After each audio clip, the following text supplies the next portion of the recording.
Serotonin syndrome should be suspected in anybody on a selective serotonin reuptake inhibitor such as sertraline who has any of the following: agitation, tremor, hyperreflexia. Serotonin syndrome is usually of acute onset and can be precipitated by increasing the dose of drug, or by interaction with other medications. In this case, the potential interaction is with the over-the-counter medications. B is correct. Neuroleptic malignant syndrome can be very similar to serotonin syndrome in its clinical presentation, but is usually more gradual in onset. As the name suggests, neuroleptic malignant syndrome is an adverse reaction to neuroleptic drugs, haloperidol, trifluoperazine, and is due to dopamine receptor blockade.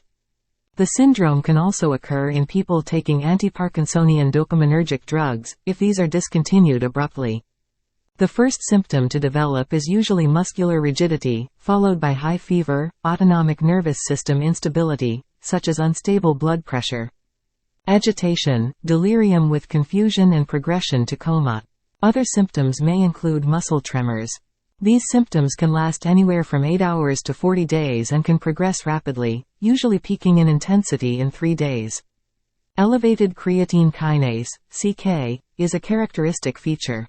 Herpes encephalitis should be entertained in anybody with features of encephalitis, since this is a treatable condition. But there is no evidence of herpes simplex infection provided in this scenario.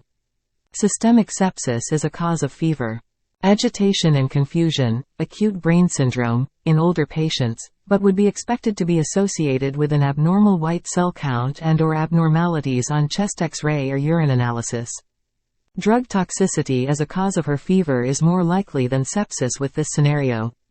The blood pressure is usually very high in hypertensive encephalopathy, systolic BP greater than 200 fmmHg, and the optic fundi show papilledema of the optic discs. Hemorrhages and exudates, grade 4 changes. The blood pressure level is suggestive of serotonin syndrome and not of hypertensive encephalopathy.